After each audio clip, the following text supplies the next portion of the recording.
Bonjour et bienvenue sur Média Entreprendre. Dans le cadre d'une création d'entreprise, l'entrepreneur doit choisir son régime fiscal. En France, ce dernier est décliné en 3 types. Souvent lié au statut juridique de la firme, il détermine les règles concernant l'impôt appliqué sur vos bénéfices. Pour réussir votre aventure entrepreneuriale, vous devez bien choisir votre régime fiscal. Mais avant de les découvrir, je vous remercie d'être toujours aussi nombreux à nous suivre. S'il y a un sujet précis que vous voulez que l'on traite, dites-le nous en commentaire. Et si ce n'est pas encore fait, abonnez-vous à la chaîne Média Entreprendre, la chaîne des entrepreneurs à succès, pour ainsi recevoir chaque semaine des conseils sur ces domaines, représentant les différentes étapes de la vie d'un entrepreneur à succès. Entreprendre, gérer, se développer, investir et prospérer. Tout d'abord, le régime fiscal de l'IR, ou l'impôt sur le revenu. Fréquemment appelé IR, l'impôt sur le revenu est le régime le plus prisé. Il considère que vos bénéfices sont des revenus. Ainsi, l'imposition s'applique au niveau du dirigeant et ou des associés. Si l'entrepreneur n'est pas associé, sa rémunération est imposée à ce régime. Dans tous les cas, l'entreprise ne s'expose pas à une imposition fiscale. L'impôt sur le revenu s'adresse aux entreprises fiscalement translucides. Cela signifie que la société ne possède pas de personnalité fiscale. Ainsi, les bénéfices générés sont répartis entre les associés.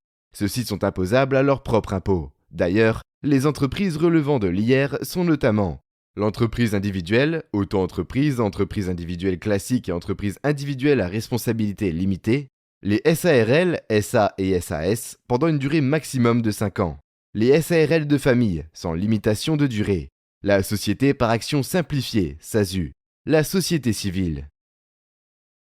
Les entreprises soumises au régime fiscal de l'impôt sur le revenu présentent les caractéristiques suivantes. Une gestion simplifiée. Comme le bénéfice est distribué aux dirigeants, il n'est donc pas considéré comme un salaire. Les associés peuvent ensuite régler leur impôt sur le revenu. De plus, la déclaration du bénéfice net ne fait pas l'objet d'une taxation supplémentaire. Calcul des rémunérations faciles. Le résultat comptable inclut le montant du chiffre d'affaires, des charges et des frais supportés par l'entreprise. Une fois ces dépenses de fonctionnement déduites, il reste le bénéfice.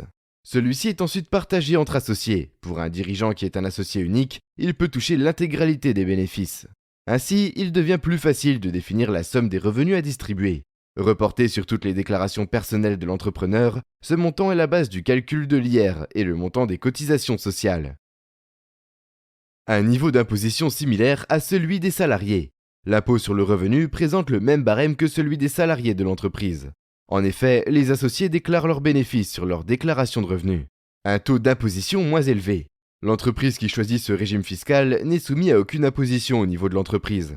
En revanche, l'impôt sera dû par chaque associé en fonction des montants déclarés et du taux d'imposition de chacun. Cela dépend des montants déclarés par chaque associé. Pour les bénéfices nets en dessous de 70 000 €, l'IR s'avère avantageux sur le plan fiscal. Lorsque ceux-ci deviennent plus importants, vous devez passer à l'impôt sur la société sur simple demande. Le régime fiscal de l'impôt sur les sociétés. Conseillé aux entreprises générant un chiffre d'affaires significatif, le régime fiscal de l'IS est appliqué aux bénéfices nets de la société, afin de connaître le montant du gain réel de l'entreprise. Le comptable soustrait au chiffre d'affaires les charges et les frais dépensés pendant une année d'exercice. Les associés doivent approuver le résultat établi par le comptable lors d'une assemblée générale annuelle. Les entreprises qui relèvent de plein droit de l'IS sont la SARL ou la société à responsabilité limitée, la société par action simplifiée, la société anonyme, le URL dont l'associé est une personne morale. Dans le cadre de l'impôt sur les sociétés, l'entreprise dispose d'une personnalité fiscale. Son résultat est alors imposé à l'IS au taux de 25%. La société doit verser une rémunération aux dirigeants. Celle-ci est réintégrée au foyer fiscal. Un régime fiscal de l'impôt sur les sociétés comporte également des atouts considérables. Niveau d'imposition fixe. Pour l'impôt sur les sociétés, pour les exercices ouverts à partir du 1er janvier 2022, le taux est de 25%. Ainsi, la société reverse une partie de son résultat à l'État. Cela rend l'établissement du plan financier plus aisé. À titre de comparaison, pour les entreprises soumises à l'IR, le taux d'imposition peut aller jusqu'à 45%. Séparation entre le patrimoine de la société et les revenus du dirigeant. L'impôt sur les sociétés possède des règles spécifiques concernant la rémunération du dirigeant. Ce dernier peut recevoir des salaires ou obtenir des dividendes. Dans le premier cas, la rémunération est déduite du chiffre d'affaires. Au niveau comptable, son patrimoine est bien distingué de celui de l'entreprise. Par conséquent, le dirigeant règle ses propres cotisations et impôts. Versement des dividendes aux associés. Dans les sociétés assujetties à l'IS, le bénéfice réalisé peut être partagé aux actionnaires ou aux associés sous forme de dividendes. Lors de l'approbation des comptes, les associés prennent une décision concernant le versement des bénéfices. Les dividendes sont imposés au taux de 30% au niveau de l'associé. Ce taux est composé de 17,20% de prélèvements sociaux et 12,80% d'IR. Le régime fiscal de la micro-entreprise. La micro-entreprise correspond à un régime fiscal simplifié destiné aux professionnels qui exercent en tant que travailleurs indépendants.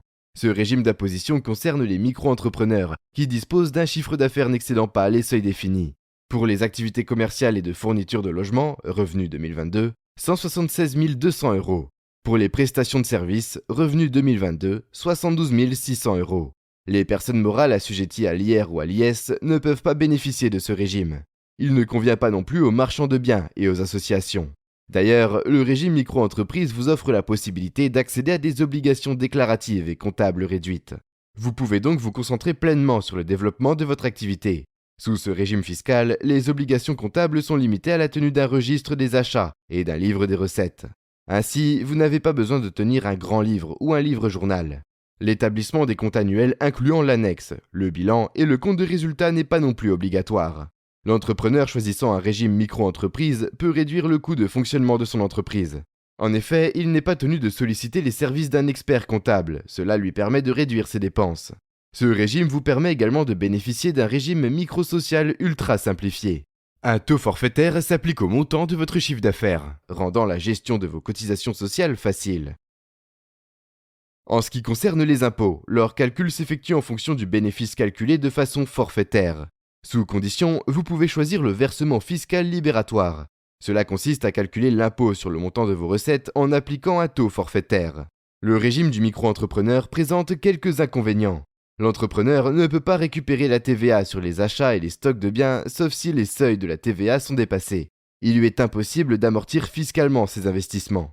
Cette forme de régime fiscal ne vous permet pas de bénéficier du maintien des ARE. Enfin, les charges sociales ne sont pas calculées sur les bénéfices de l'entreprise. Le petit conseil Média Entreprendre. Adaptez votre régime fiscal en fonction des caractéristiques de votre activité.